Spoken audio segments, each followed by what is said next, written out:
A Suécia não é exatamente o paraíso que aparece nas revistas de viagem. Por trás das paisagens impecáveis e do design minimalista, existe uma sociedade que dominou a arte de viver bem, mas esqueceu como viver junto. Este é o país onde a liberdade individual atingiu seu ápice, onde a igualdade de gênero é quase completa, onde o Estado garante tudo o que uma pessoa precisa para sobreviver com dignidade. Mas também é o lugar onde homens e mulheres, apesar de dividirem o mesmo espaço geográfico, parecem habitar planetas diferentes quando o assunto é conexão emocional. O título deste roteiro não é uma provocação barata nem uma generalização superficial. É um retrato simbólico de uma realidade social complexa que poucos ousam discutir abertamente. Em uma das sociedades mais avançadas do mundo, a solidão se tornou epidêmica e o vazio afetivo alcançou proporções alarmantes, especialmente entre as mulheres que cresceram acreditando que a independência absoluta seria suficiente para uma vida plena. Quando o mundo pensa na Suécia, imagina um modelo de civilização,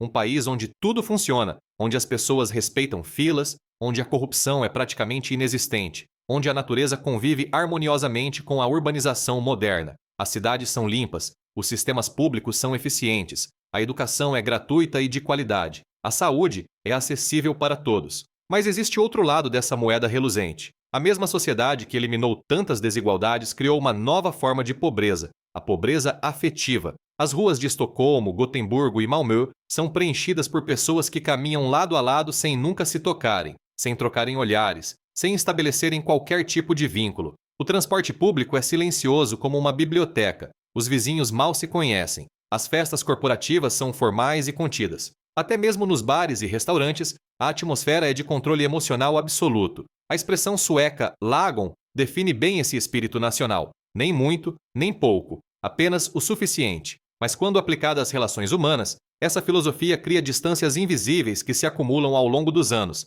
transformando a convivência em coexistência. As mulheres suecas cresceram em um ambiente único. Desde crianças foram ensinadas que podiam ser e fazer qualquer coisa. Não havia limitações baseadas em gênero. Elas estudaram nas mesmas escolas que os meninos, competiram pelos mesmos empregos, alcançaram os mesmos cargos de liderança. A licença parental é dividida igualmente entre pais e mães. A violência doméstica é tratada com rigor pela justiça. O assédio no trabalho resulta em consequências severas. Tudo isso é extraordinário e representa conquistas genuínas que muitos países ainda perseguem. Mas algo inesperado aconteceu durante essa revolução silenciosa. Ao conquistarem total autonomia financeira e social, muitas mulheres descobriram que a independência, embora libertadora, também pode ser solitária. Elas não precisam de ninguém para pagar suas contas, para tomar decisões, para construir carreiras brilhantes. Mas a ausência de necessidade material não preenche o vazio emocional. Muitas trabalham em escritórios modernos durante o dia, voltam para apartamentos bem decorados à noite,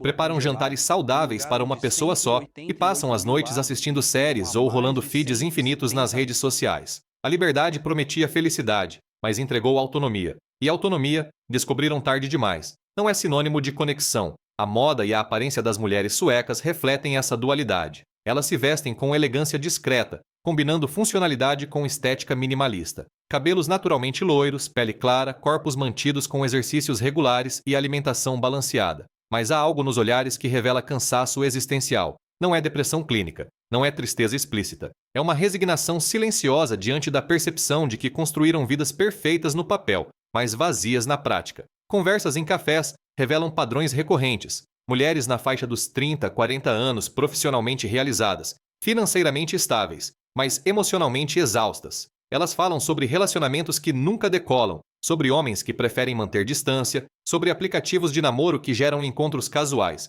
mas nunca compromissos verdadeiros. Falam sobre a sensação de estarem fazendo tudo certo, mas mesmo assim terminarem sozinhas. A juventude sueca herdou esse modelo e o intensificou. A geração atual cresceu imersa na tecnologia, onde relacionamentos são negociados através de telas, onde intimidade física é separada de intimidade emocional, onde compromisso é visto como armadilha em vez de construção conjunta. Os aplicativos de encontro transformaram o namoro em um processo de seleção fria, onde pessoas são descartadas com um deslizar de dedo. O sexo casual é normalizado, quase esperado, mas vínculos emocionais são tratados com desconfiança. Jovens de 20 e poucos anos descrevem suas vidas amorosas como sequências de encontros sem continuidade, noites compartilhadas sem manhãs significativas, conversas que nunca aprofundam. Eles cresceram acreditando que relacionamentos sérios limitam a liberdade individual, que compromisso significa abrir mão de oportunidades, que dependência emocional é fraqueza. Então escolhem autonomia,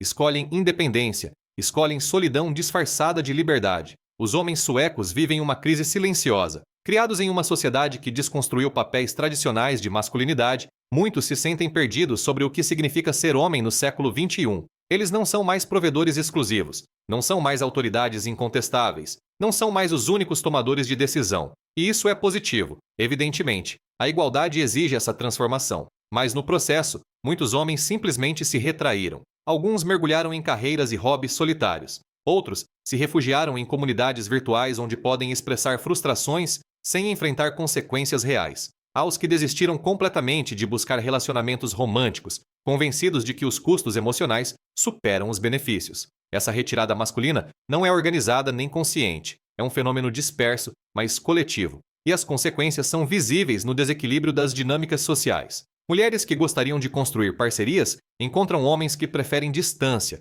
Homens que poderiam se conectar escolhem isolamento por medo de vulnerabilidade. O resultado é uma sociedade rica, desenvolvida e profundamente desconectada. O cotidiano sueco revela essas contradições em detalhes pequenos. Nas ruas, as pessoas caminham olhando para baixo ou para seus celulares. Nos ônibus e trens, todos usam fones de ouvido, criando bolhas individuais de som. Nos supermercados, autoatendimento substitui interações humanas. Nos edifícios residenciais, moradores convivem por anos sem nunca terem uma conversa real. A arquitetura reflete essa preferência pelo isolamento. Apartamentos projetados para uma pessoa, janelas grandes para admirar a natureza sem precisar interagir com outros humanos, espaços privados priorizados sobre áreas comuns. Até mesmo festas tradicionais como o Midsummer, que deveriam ser momentos de celebração coletiva, são frequentemente vividas em grupos pequenos e fechados. O clima contribui para esse comportamento. Os invernos longos e escuros incentivam as pessoas a ficarem dentro de casa. A falta de luz solar afeta o humor coletivo,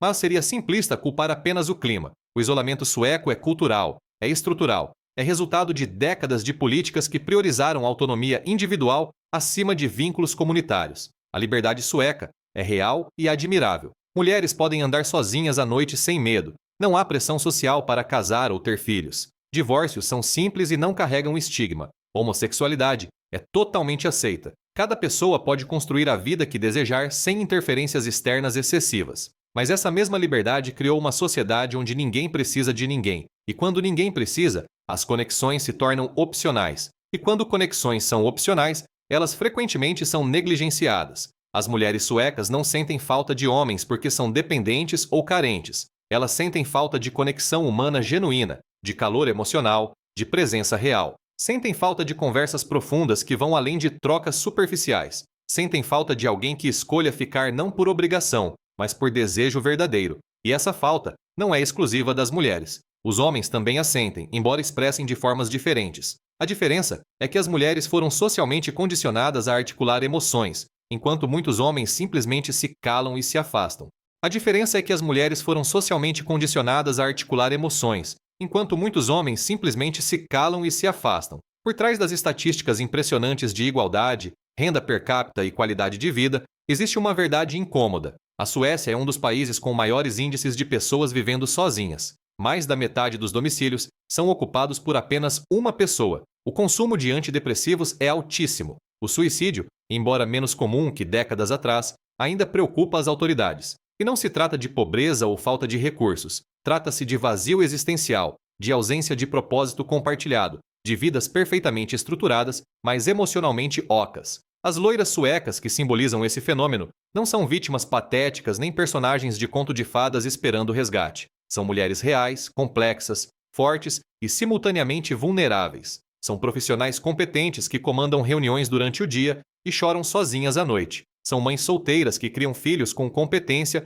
mas sentem o peso da responsabilidade não compartilhada. São jovens universitárias que dominam idiomas, viajam pelo mundo e ainda assim voltam para quartos vazios onde a solidão ecoa mais alto que qualquer conquista acadêmica. A tecnologia prometeu conectar as pessoas, mas na Suécia, como em tantos outros lugares, ela amplificou o isolamento. Relacionamentos são iniciados e terminados através de mensagens de texto. Conflitos são evitados porque é mais fácil bloquear alguém do que ter conversas difíceis. Intimidade emocional é substituída por likes e comentários superficiais. As redes sociais criam ilusões de conexão sem a substância real. Jovens suecos passam horas interagindo virtualmente, mas mal conseguem manter contato visual em conversas presenciais. O irônico é que toda essa tecnologia deveria facilitar os encontros, mas na prática criou mais filtros, mais barreiras, mais razões para desistir antes mesmo de tentar. Aplicativos de namoro transformaram pessoas em perfis bidimensionais, julgados em segundos. A abundância de opções criou uma mentalidade consumista, onde sempre há alguém potencialmente melhor a um clique de distância. Então ninguém investe de verdade, ninguém se compromete totalmente, porque o próximo perfil pode ser mais interessante. Os espaços públicos suecos são paradoxalmente cheios e vazios ao mesmo tempo. Cafés lotados onde cada pessoa está imersa em seu laptop ou smartphone. Parques populares onde famílias fazem piqueniques sem interagir com outras famílias. Academias frequentadas onde todos usam fones de ouvido e evitam conversas. Bares onde grupos de amigos bebem juntos, mas passam mais tempo olhando para telas do que uns para os outros. Essa coreografia social de proximidade sem conexão se tornou tão natural que poucos questionam. Tornou-se normal viver cercado de pessoas e se sentir completamente isolado. Tornou-se aceitável passar dias sem uma conversa significativa. Tornou-se esperado que cada pessoa resolva seus problemas emocionais sozinha, porque pedir ajuda é visto como fraqueza. O sistema de saúde mental sueco é excelente, oferecendo terapia subsidiada para quem precisa. Mas terapia, embora valiosa, não substitui vínculos humanos orgânicos, não substitui amizades profundas, não substitui romances verdadeiros, não substitui a sensação de pertencer a algo maior que si mesmo. A questão não é romantizar o passado nem sugerir que os suecos deveriam voltar a papéis tradicionais de gênero. As conquistas são reais e devem ser preservadas. A igualdade é fundamental. A autonomia é valiosa. Mas talvez seja possível questionar se a independência absoluta é realmente o objetivo final da existência humana. Talvez seja possível buscar um equilíbrio entre liberdade individual e interdependência saudável. Talvez seja possível reconhecer que precisar de outras pessoas não é fraqueza, mas parte essencial da condição humana. As mulheres suecas que sentem falta de homens não estão pedindo para voltarem a ser dependentes financeiramente. Estão expressando uma necessidade humana universal, a necessidade de serem vistas, ouvidas, tocadas, amadas. E os homens suecos que se afastaram não são vilões nem covardes. São produtos de uma transformação social radical que aconteceu rápido demais para que todos pudessem se adaptar emocionalmente. Este país das loiras simboliza um experimento social em escala nacional. A Suécia testou os limites da liberdade individual, da igualdade radical, da autonomia total. E os resultados são mistos. Por um lado, criou uma sociedade justa, segura, próspera. Por outro, criou uma população isolada, solitária, emocionalmente esgotada. Não há soluções simples. Não há volta ao passado. Mas talvez haja espaço para uma conversa honesta sobre o que foi perdido no caminho, sobre como reconstruir conexões humanas autênticas em uma sociedade que valoriza principalmente a autossuficiência, sobre como encontrar calor em um ambiente culturalmente frio, sobre como encontrar calor em um ambiente culturalmente frio, sobre como transformar coexistência em convivência verdadeira. As loiras suecas não precisam de homens para serem completas, mas, como todos os seres humanos, precisam de conexão, de presença, de alguém que escolha ficar mesmo quando ficar é difícil. E essa necessidade não deveria ser motivo de vergonha nem sinal de fraqueza. Deveria ser reconhecida como parte fundamental do que nos torna humanos